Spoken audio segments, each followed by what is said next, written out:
Bonjour à tous. Je vais vous lire la préface de ce livre de Léon Chestov, L'idée de bien selon Tolstoï et Nietzsche. Le lecteur trouvera dans le chapitre 7 de ce livre ces quelques lignes d'une lettre de Bielinsky.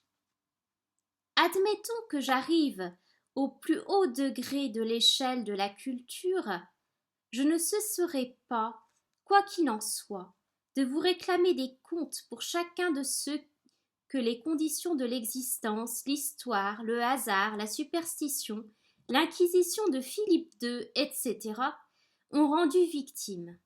Sans cela, je préfère me jeter la tête la première en bas de l'échelle. Même gratuitement. Je ne veux pas accepter le bonheur. Il faut encore qu'on me rassure au sujet de chacun de ceux qui sont mes frères par le sang. La désharmonie est, paraît-il, la condition de l'harmonie. Il se peut que cela soit très avantageux et très doux pour les mélomanes. Mais non, dans tous les cas, pour ceux qui doivent nous donner une expression... je vais recommencer la phrase. La désharmonie est, paraît-il, la condition de l'harmonie. Il se peut que cela soit très avantageux et très doux pour les mélomanes, mais non dans tous les cas pour ceux qui doivent nous donner une expression de l'idée de désharmonie. Alors, Chestov reprend. Si je cite ces lignes, ce n'est pas que j'ai l'intention, pour soutenir mes idées, de m'appuyer sur l'autorité de cet illustre écrivain. Je vois même clairement qu'il ne m'est pas possible de m'autoriser de l'œuvre de Bielinsky écrivain, tout au contraire. Afin de pouvoir l'invoquer en ma faveur, j'ai dû recourir à sa correspondance et non à ses ouvrages. Le fait peut d'ailleurs sembler étrange si l'on pense que ce passage a été cité plus d'une fois dans la littérature russe et par des écrivains des tendances les plus différentes. Quels sont donc ces mots énigmatiques sur lesquels des hommes dont les convictions s'opposaient ont pu cependant se rencontrer? L'idée qu'ils renferment serait-elle trop générale et trop peu définie pour ne pas donner lieu à des interprétations multiples? À mon sens, il n'en est rien. Je doute que, dans tout ce qu'a écrit Bielinsky, on puisse trouver un passage où il ait réussi à s'exprimer avec plus de clarté et de précision. Toutefois, en dépit du sens clair d'expressions simples que rien ne peut obscurcir, des interprétations différentes de cette lettre ont été possibles. Aucun de ceux qui l'ont citée n'a observé que l'idée qu'elle exprime se trouve en criante contradiction avec tout ce que Bielinsky disait dans ses articles. On l'a interprétée dans le même sens que cette fougueuse prédication littéraire et que sa lettre à Gogol. Ici, comme dans tout ce qui venait de Bielinsky, on ne voulait voir que le grand idéaliste et le vent, pour la défense de la charité, de l'humanité, du bien, sa voix puissante. Il rejette la philosophie, il rejette Hegel, parce qu'on lui proposait, pour compenser la mort de centaines de Paul, de se contenter de la perfection d'un Pierre. Dans ces exigences, on ne voulait voir et on ne voyait qu'une expression originale des besoins d'une âme juste et charitable. C'est pourquoi on lui pardonnait, on ne remarquait pas même la forme paradoxale, au fond absurde qu'il avait donnée à sa pensée. En effet, pour chacune des victimes de l'histoire, des victimes de Philippe II, quelle satisfaction Hegel pouvait-il donner à Bielinsky? Si Philippe II a brûlé sur le bûcher une quantité d'hérétiques, en demander compte aujourd'hui n'a aucun sens. Ils sont brûlés, aucun retour n'est possible. Il n'est plus temps d'y porter remède, leur affaire est à jamais terminée. Personne ici, Hegel lui-même, ne peut rien. qu'on proteste, qu'on s'indigne, qu'on demande des comptes à l'univers, pour ceux qu'on a torturés, pour ceux qui sont morts d'une façon intempestive, il est évidemment trop tard. Il ne reste qu'à se détourner de ces tristes histoires. Ou, si l'on veut absolument qu'une théorie comprenne chacun des événements essentiels de notre vie, il faut imaginer quelque chose dans le goût de l'harmonie universelle, à savoir une caution solidaire de l'humanité. On devra compter dans le passif de Jean l'actif de Pierre, ou bien renouer complètement à faire un bilan pour la vie de chaque personne, donnant une fois pour toutes à l'homme le nom d'individu. On admettra que le but suprême se trouve dans un principe général quelconque auquel on doit sacrifier l'individu. C'est à ce point que finit le lyrisme et que la philosophie commence, la véritable philosophie, celle qui embrasse tout et dans laquelle, avec une grande précision, on expliquera clairement pourquoi Philippe II et l'histoire ont torturé et torturent encore les hommes. Et s'il restait encore quelque chose de problématique, il ne s'agirait que d'un petit nombre de questions touchant la théorie de la connaissance, le temps et l'espace, la causalité, etc. Mais pour de telles questions, il est évident qu'on peut attendre. Si l'on n'a pas encore trouvé de véritable explication provisoirement, il est possible de se contenter d'hypothèses. Comme toute la philosophie, en effet, ces questions ont surgi, si nous en croyons Aristote, de l'étonnement. Et pour satisfaire la curiosité provenant de l'étonnement, est-il si indispensable de trouver la vérité? Ou n'est-ce pas plutôt le contraire? Au fond, la vérité n'est pas nécessaire, et si tout à coup on la trouvait, la surprise serait des plus désagréables. Toujours est-il que Lessing affirmait, et il savait ce qu'il disait, lorsqu'il demandait à Dieu de garder la vérité pour lui, de laisser à l'homme la faculté de se tromper et de chercher. Mais il est évident que Bielinski, bien qu'il restât l'éternel disciple des maîtres européens, pensait et parlait d'une toute autre façon lorsqu'il était seul ou dans les conversations qu'il avait en privé avec ses amis. La recherche alors ne suffisait plus. Il exigeait la vérité entière et protestait ardemment contre la tradition de ses maîtres. Une telle protestation était dangereuse. En premier lieu, elle menaçait l'idéalisme de Bielinski. Quels sont en effet la nature et le fondement de l'idéalisme? L'homme croit que tous ses doutes, toutes ses questions, toutes ses recherches ne sont qu'une affaire de temps. Ces problèmes ont reçu depuis longtemps une solution définitive et excellente. On n'a plus qu'à trouver le temps de réfléchir, à continuer de se développer intellectuellement. Ce que les autres savaient déjà bien avant nous, nous deviendra assez clair à nos propres yeux. Ceci explique que l'idéalisme trouve son terrain naturel et les plus grandes facilités de développement dans un pays de civilisation nouvelle, à condition toutefois qu'il subisse l'influence d'une civilisation plus ancienne. De même, dans une famille, ce sont généralement les cadets qui deviennent des idéalistes. Ils acceptent sur parole les convictions des aînés qui ont des connaissances plus étendues, sont plus expérimentés, plus habiles en tout, plus parfaits. À l'enfant, chaque mot d'une grande personne paraît énigmatique et plein de contenu. Et plus il est inintelligible et inaccessible, plus il séduit une intelligence jeune, qui voit en lui la source de la force et de la supériorité des aînés. Telle est la position que la jeune Russie a longtemps occupée par rapport à l'Occident. Chaque mot qui venait de là-bas semblait saint. Ces conditions ont eu, dans le développement de notre littérature, une influence prépondérante sur le caractère des tendances idéalistes, en particulier dans l'œuvre de Bielinski. L'Occident, notre aîné, était sans conteste plus intelligent, plus riche et plus beau que nous. Nous avons pensé que son savoir et son expérience en étaient la cause. Nous avions foi en lui, persuadé qu'il avait le fin mot de l'énigme, et qu'ainsi toute difficulté serait tranchée. Nous avons donc cherché ce mot dans la science que nous avons adorée bien avant de l'avoir connue. Mais quelle désillusion dut s'ensuivre lorsque chaque idéaliste, examinant de plus près ce qu'il avait sanctifié, a reconnu qu'il ne s'agissait pas de vérité, et tout au plus de recherche de la vérité. C'est précisément par une désillusion de cet ordre, qu'il faut expliquer la lettre de Bielinski dont il est question.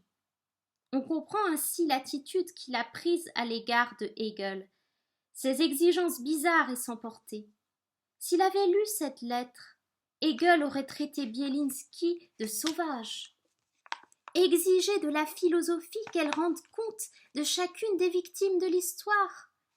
Serait-il possible qu'une telle affaire puisse la concerner? D'ailleurs, est-ce seulement permis? Est-il nécessaire de s'adresser à qui que ce soit avec des exigences de ce genre? Hegel affirmait, il est vrai, que la réalité est raisonnable, mais si Bielinski expliquait ces mots dans le sens que, sur cette terre, la victoire est garantie à la vérité, il n'en est pas responsable, car ce n'est pas de cela qu'il s'agit. Hegel était lui-même idéaliste. Les Allemands, comme les Russes, avaient eu eux-mêmes leur Occident et avaient appris en leur temps à croire aux idées. Seulement, ils étaient plus pondérés, plus solides dans leurs croyances. C'est là une affaire de caractère et une particularité nationale. Aussi n'approchaient-ils leur divinité qu'à genoux ployés et sans rien exiger. Ce que voulait dire Hegel, lorsqu'il affirmait que la réalité est raisonnable, c'est uniquement que la science doit être placée au-dessus de toute chose et qu'on doit en conséquence représenter la vie comme répondant pleinement aux exigences de la raison. L'idéaliste ne s'occupait pas de savoir si cette correspondance existait ou non dans la réalité. L'essentiel, c'était pour lui que cette vérité fût promulguée dans les chairs et dans les livres. Les idéalistes allemands ont compris leur maître à la perfection.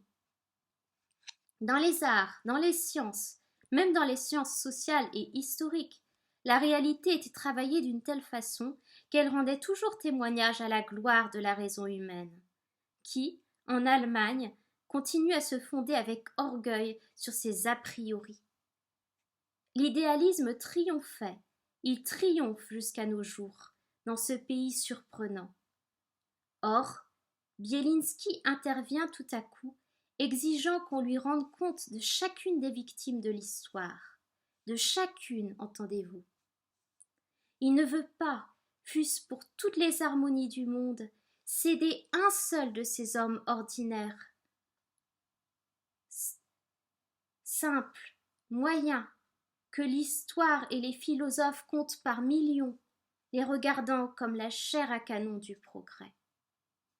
Cette exigence n'était déjà plus de l'humanité, de l'idéalisme, on est en présence de quelque chose de nouveau. Les historiens et les philosophes allemands sont aussi humains. Quand les affaires du progrès sont réglées, ils s'occupent très volontiers des victimes de l'histoire. Mais c'est tout ce qui est exigé. Tout ce qu'au nom de l'humanité on peut exiger. Il est encore possible d'obtenir d'eux des promesses en ce qui concerne l'avenir. Comme on le sait, d'après les données de la science, dans l'avenir, on n'aura plus besoin de victimes. Et il arrivera un jour où on verra la fin du mouvement absurde qui ordonne la vie de telle sorte que des hécatombes soient nécessaires à la prospérité d'un seul. C'est tout ce dont la science dispose pour consoler les victimes. Dans l'avenir, le bonheur obligatoire de tous les hommes, sans exception, est promis. Bielinski le sait très bien, et c'est ce qu'il professe avec une si grande éloquence dans ses nombreux articles. Mais, seul avec lui-même, il est indigné de son propre lyrisme. Et dès lors, Non seulement il refuse de sacrifier aux hommes qui doivent naître dans 100 ou 1000 ans les hommes présents et vivants, mais il se souvient également de ceux dans un passé lointain qui, dans un passé lointain, ont péri dans les tortures et demande satisfaction à leur sujet. Il est clair, je suppose, qu'il ne s'agit pas de simple humanité dans un tel cas. L'humanité doit adoucir, tranquilliser les hommes et les réconcilier avec une certaine activité au profit de leur prochain.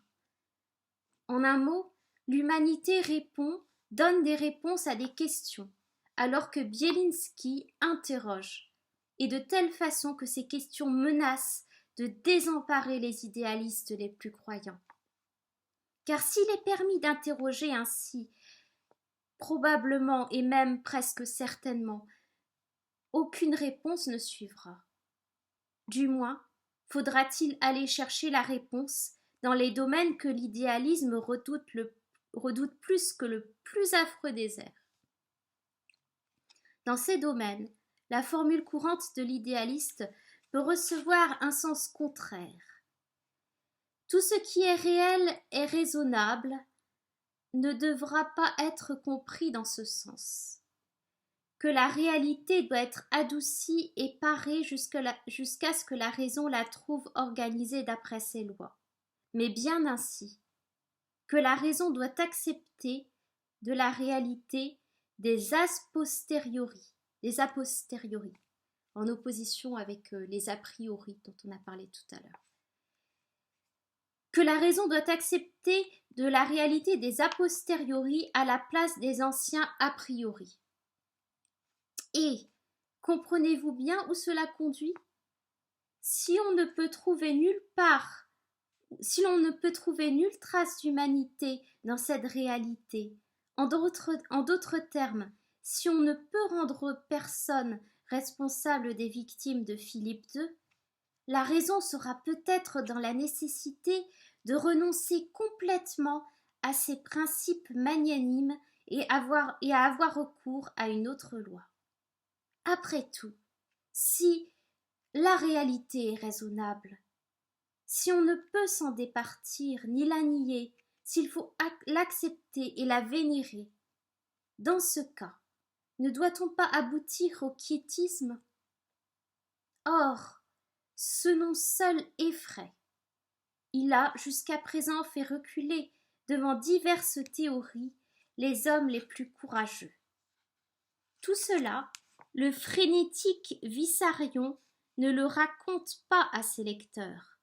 Tout cela, l'âme de l'écrivain le garde en grand secret au fond de son laboratoire. Et dans les articles, la frénésie se change en foi hardie, vivante et lumineuse, foi dans l'avenir heureux, qu'un jour ou l'autre, la science nous procurera. On laisse les doutes à la maison, on les oublie aux préférences. Le préférence, c'est un jeu de cartes pratiqué avec passion par Bielinski, dans les notes du livre. Le public n'a pas besoin de savoir tout cela.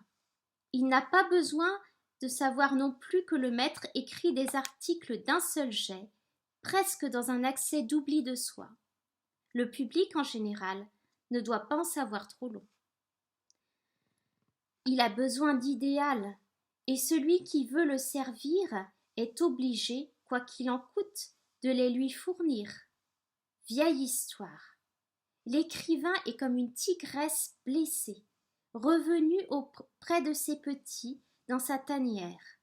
Une flèche dans le dos, elle doit nourrir de son lait des êtres faibles et sans défense, qui demeurent indifférents à une blessure fatale. Or, Bielinski lui-même était blessé. Sa frénésie, sa lettre, sa préférence en témoignent. Toutefois, jusqu'à la fin de sa vie, il est demeuré sans relève à son poste, s'acquittant de sa besogne.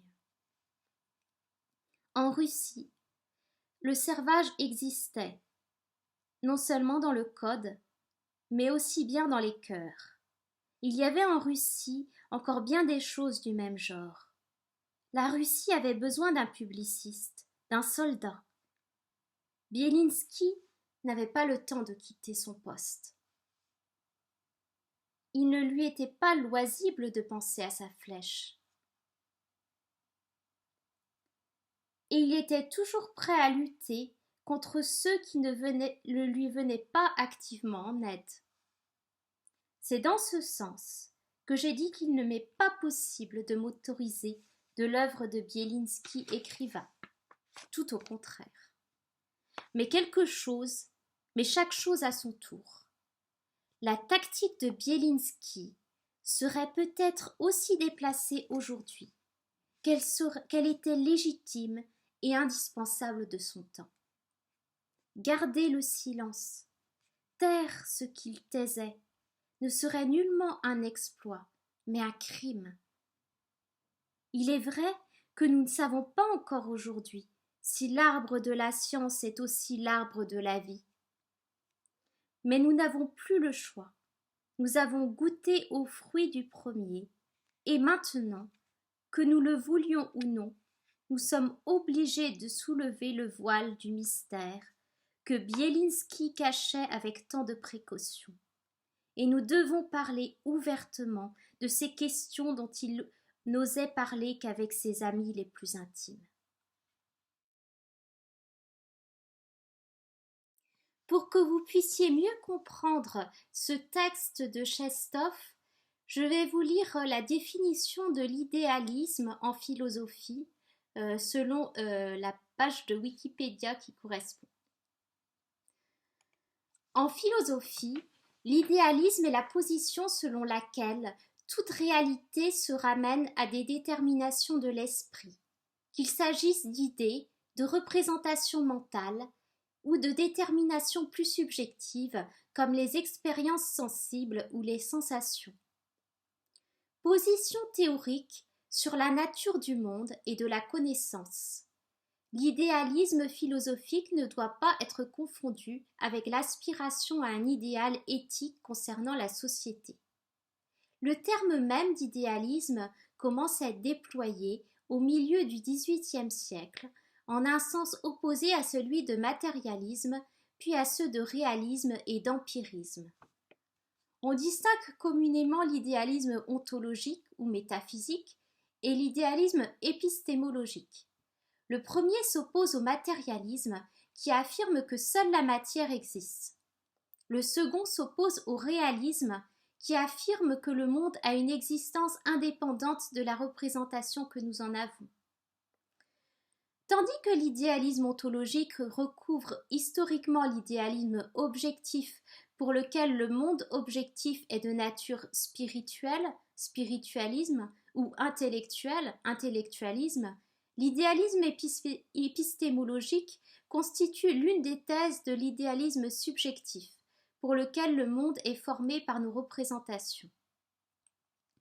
Des pensées très différentes ont été qualifiées d'idéalistes, comme celles de Platon, Berkeley, Kant, Fichte, Hegel, qui ont pour point commun d'affirmer l'importance de l'idée, bien qu'elles convergent dans le sens qu'elles accordent à ce terme.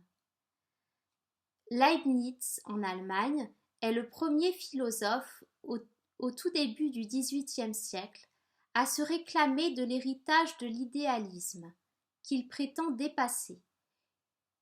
Il en forge la notion d'abord à des fins didactiques pour opposer la doctrine platonicienne des idées au matérialisme d'Épicure.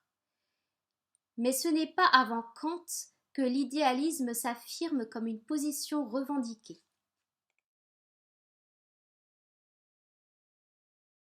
Ensuite, je pense que vous avez besoin de connaître un petit peu la pensée de Hegel et de Kant. Donc je vais vous lire d'abord des extraits de la page Wikipédia sur Hegel. Donc, Hegel, il est né le 14 novembre 1831 à Berlin et c'est un philosophe allemand. Son œuvre est postérieure à celle d'Emmanuel Kant et il appartient à l'idéalisme allemand. Il a eu une influence décisive sur l'ensemble de la philosophie contemporaine.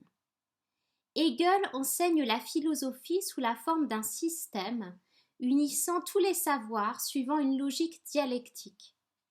Le système est présenté comme une phénoménologie de l'esprit, puis comme une encyclopédie des sciences philosophiques, titre de 2 de ses ouvrages, et englobe l'ensemble des domaines philosophiques dont la métaphysique et l'ontologie, la philosophie de l'art et de la religion, la philosophie de la nature, la philosophie de l'histoire, la philosophie morale et politique ou la philosophie du droit.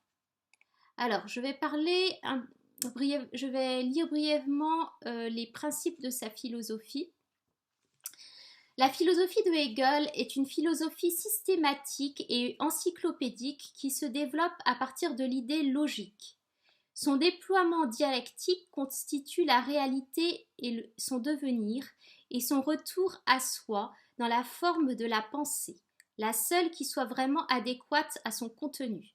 Cette dialectique a pu être considérée comme une théologie de l'histoire, mais elle a également donné lieu à de nombreuses interprétations contradictoires du fait de sa difficulté. La philosophie du sens commun. Hegel s'est expliqué lui-même sur cette difficulté, par exemple dans l'introduction à l'encyclopédie des sciences philosophiques. Le sens commun ne peut pas trouver dans la philosophie ce qu'il attend, car la philosophie est en soi un dépassement de ce sens commun et de ses fausses évidences.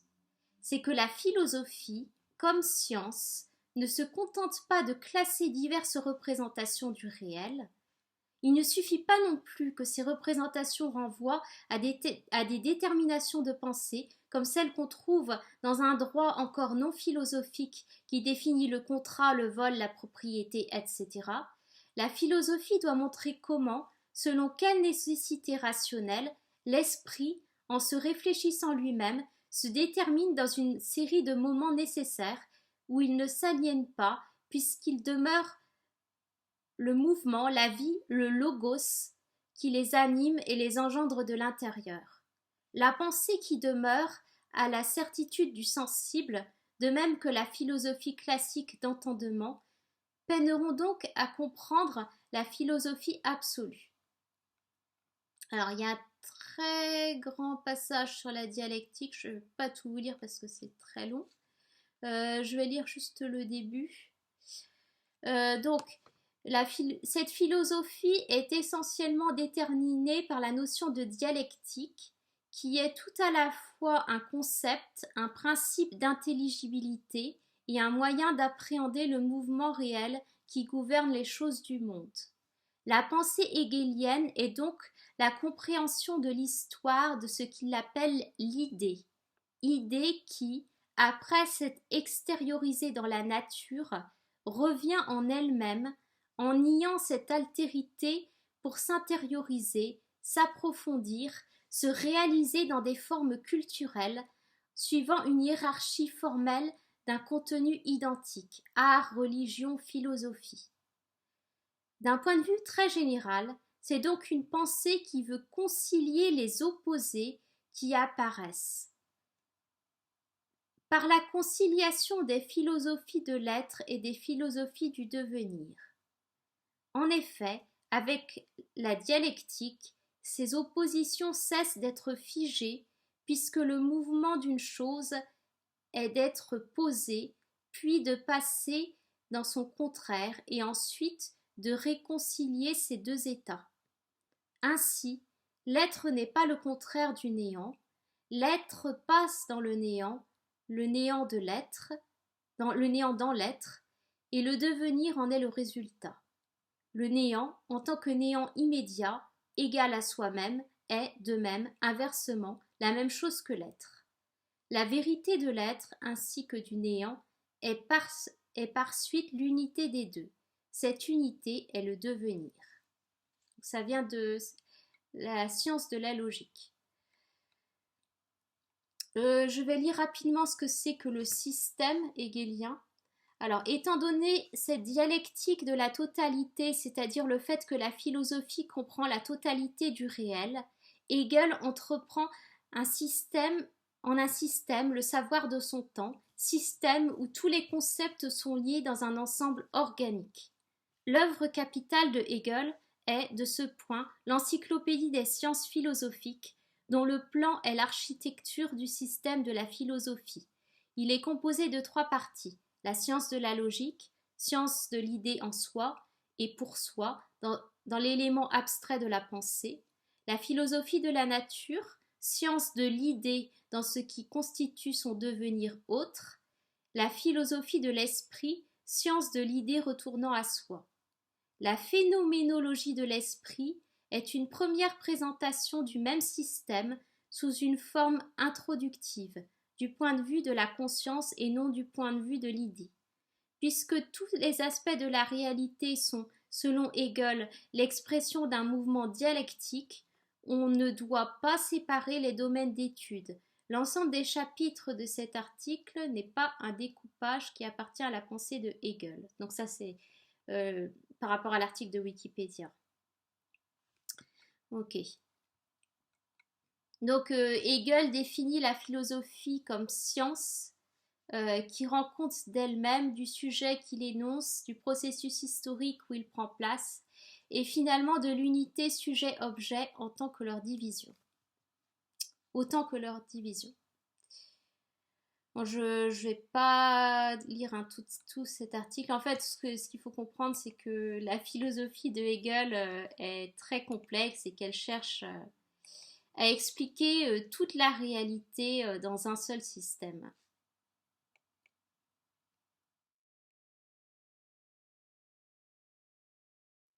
Ensuite, je vais vous parler de la pensée de Kant et en particulier de la notion d'a priori qui a été évoquée par Chestov. Alors, Emmanuel Kant, donc lui c'est un philosophe prussien qui est né le 22 avril 1724 en Prusse, à Königsberg. Donc c'est le fondateur du criticisme et de la doctrine dite idéalisme transcendantal.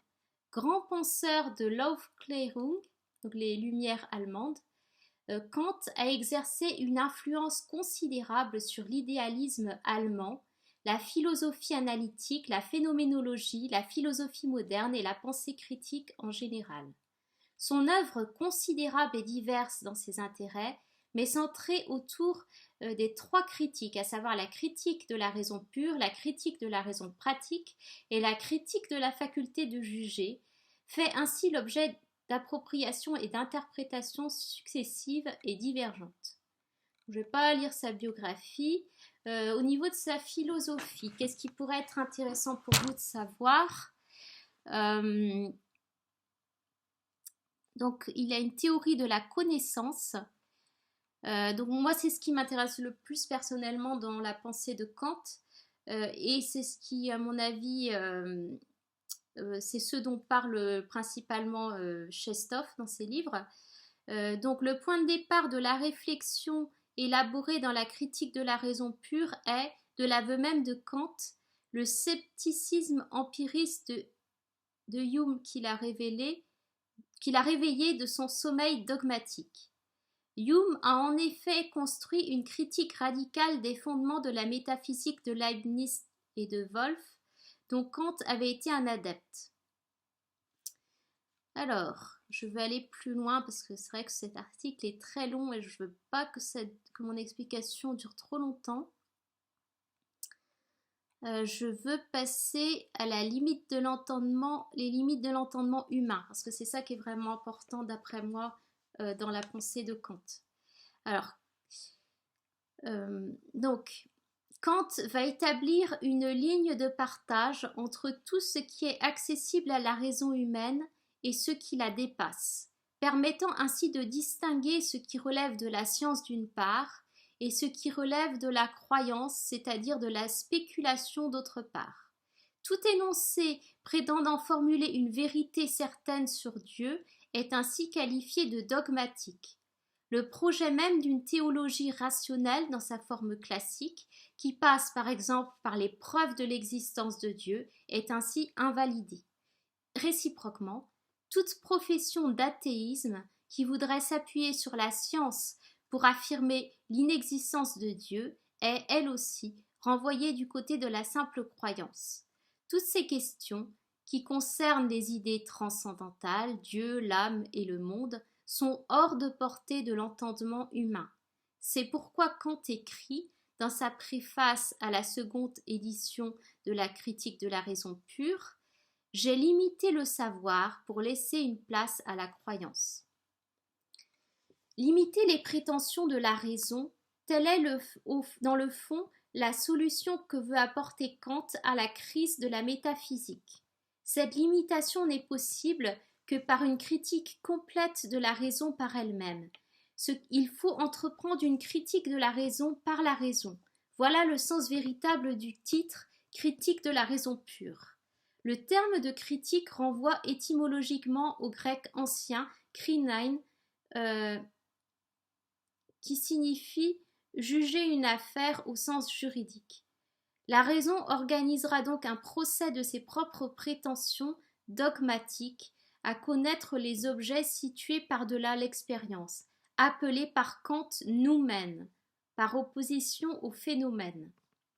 Bien que restrictive, cette tâche permet aussi, en limitant le savoir et en départageant clairement le champ du savoir et celui de la croyance, spéculation, de mettre en sûreté tous les acquis du savoir contre les attaques du scepticisme. Et je cherche, est-ce que cet article parle des a priori, parce que c'est ça que je voulais vous expliquer.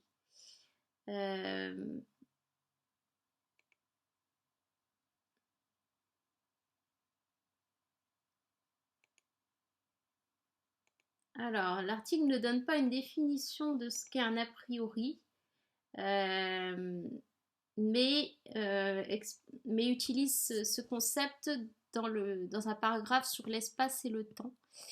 Donc, la révolution kantienne est une rupture avec les conceptions antérieures tant métaphysiques, Leibniz notamment, qu'empiriques, Hume, du temps et de son rapport à l'espace. Contre la métaphysique, Kant pose que l'espace et le temps ne sont pas des choses en soi, mais de simples formes de notre sensibilité. Contre l'empirisme, il établit que ces formes sont a priori, c'est-à-dire ne peuvent pas dériver de l'expérience, puisque toute expérience de tel espace et de tel temps donné n'est au contraire possible qu'à la condition que nous soyons équipés de ces formes de sensibilité. Le terme transcendantal qualifie cet espace et ce temps inhérents au sujet qui conditionnent toutes les expériences sensibles et qui ne sont pas fournis par l'expérience. Kant montre en outre que l'espace est lui-même conditionné par le temps, en ce sens que tout ce qui est dans l'espace est aussi et d'abord dans le temps. Là, on a un exemple du concept d'a priori par rapport à l'espace et le temps, c'est-à-dire que l'espace et le temps vont conditionner la façon dont on interprète la réalité et donc font partie de notre subjectivité. Alors, ce paragraphe-là est passionnant parce que il a été expliqué de façon originale par... ces concepts ont été expliqués de façon originale par Edward Edinger, qui était un psychologue américain jungien, qui a écrit beaucoup de livres sur l'œuvre de Carl Gustav Jung. Et peu de gens le savent, mais Jung était lui-même fortement inspiré par Kant. Et donc, Edinger utilise cette interprétation kantienne de l'espace et du temps pour conceptualiser le soi jungien en tant que, comment on pourrait dire, comme si on regardait la réalité à travers un télescope ou une lunette et l'espace et le temps font partie de la lunette à travers laquelle on observe la réalité.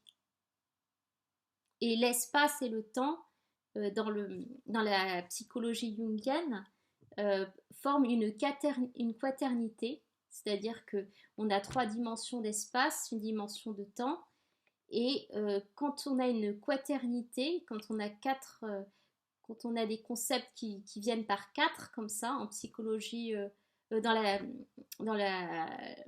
la pensée de Jung, ça correspond au soi, à la notion de soi, parce que le soi est une totalité, et c'est important de comprendre qu'en fait, il fait aussi référence à l'alchimie, à l'axiome de Marie en alchimie, parce que l'axiome de Marie, Marie la Juive, elle a une phrase concernant la quaternité. Je cherche cette citation parce que j'aimerais vraiment vous la donner.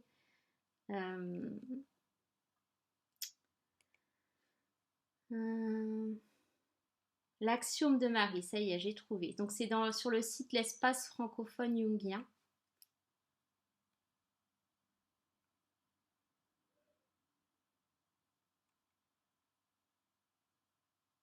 Ça va dire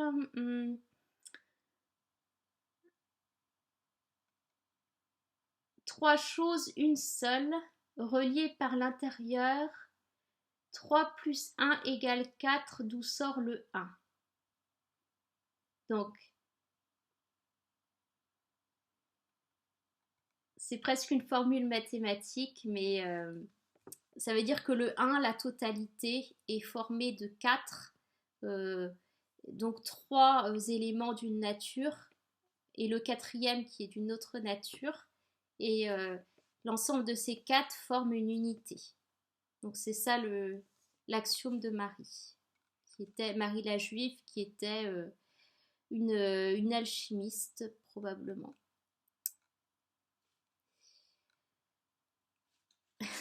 Donc j'ai fait une petite digression, mais ce chapitre, ce sont des concepts qui sont intéressants d'après moi.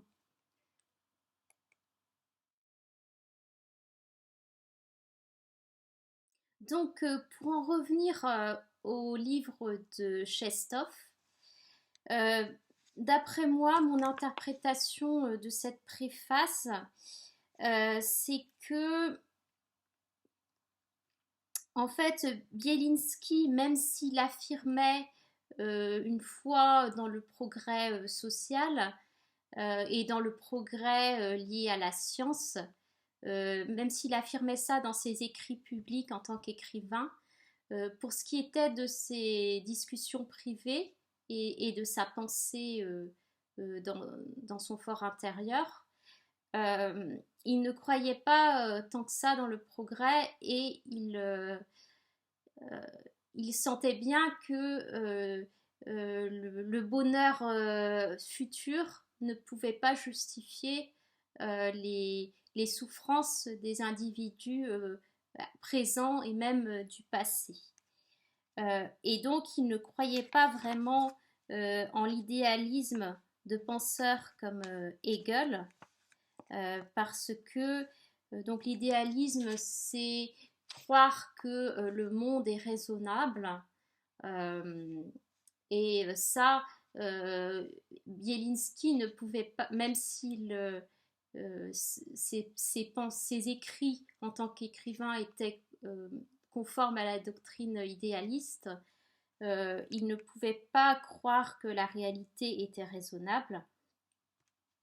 Et donc, il fait référence, ça, je trouve ça très intéressant, au quiétisme. Et c'est vrai que certains penseurs, certains philosophes peuvent donner une impression de quiétisme, c'est-à-dire d'une acceptation, quel est le mot exact?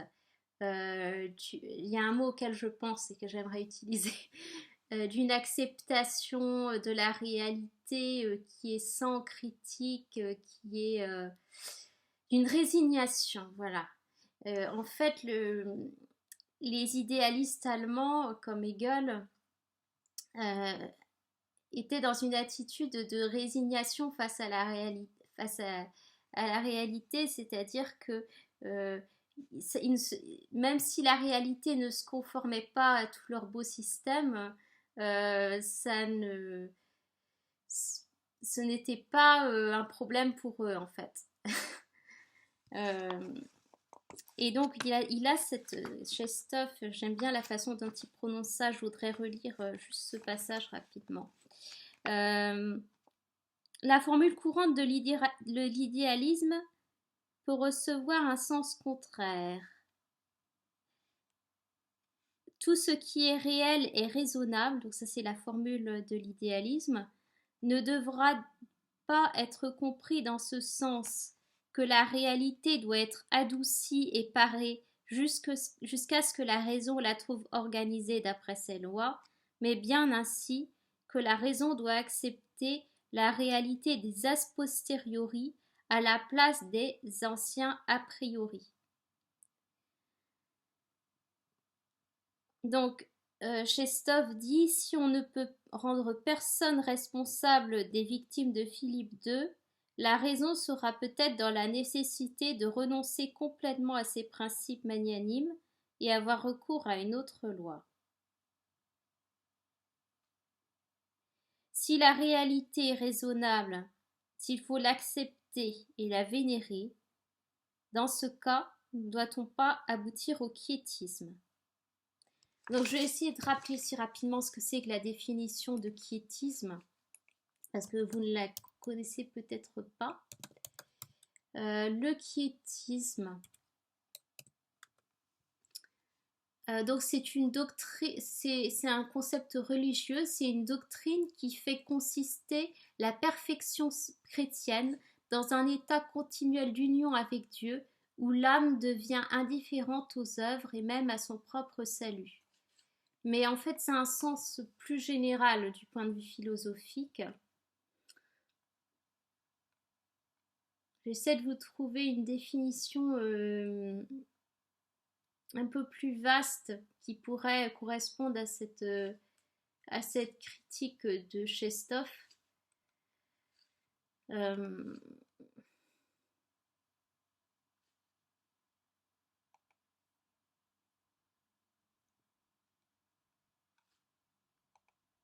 Mais je pense que vous comprenez bien cette idée de quiétude qui est un peu, on pourrait la qualifier d'indifférence en fait. Et donc, quelqu'un comme Bielinski ne pouvait pas supporter que des philosophes idéalistes qui prêchaient le bonheur futur et soient indifférents au sort des hommes réels et vivants.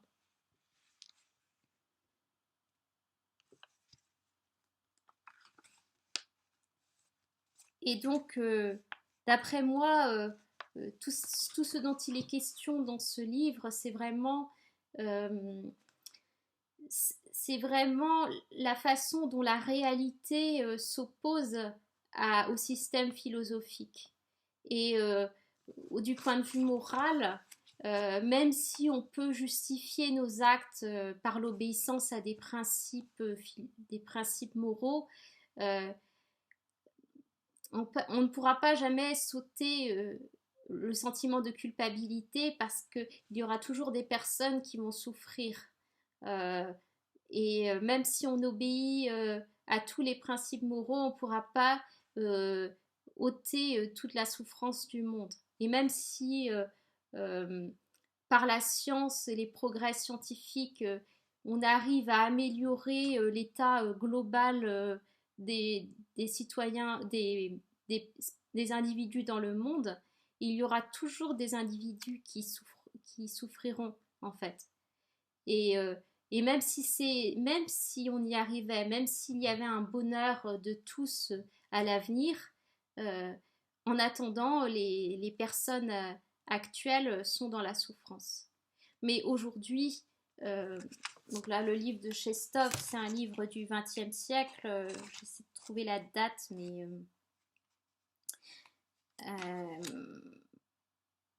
donc a priori ce livre a été publié en 1925.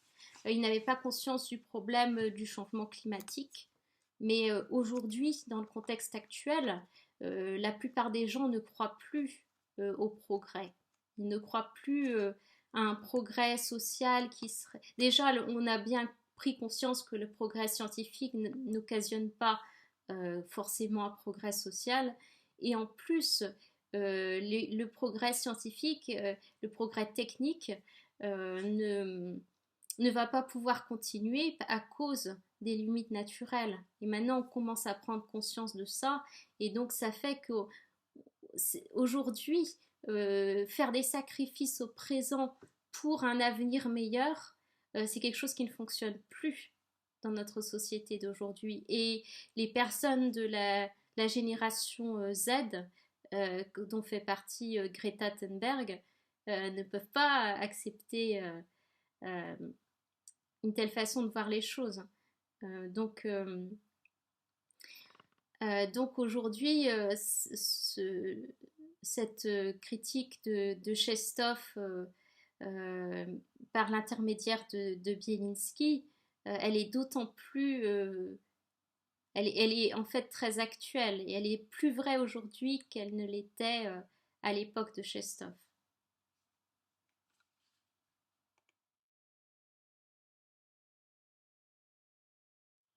Cette vidéo est terminée, j'espère qu'elle vous a plu et j'espère qu'elle vous aura permis de vous familiariser encore plus avec l'œuvre de Chestov.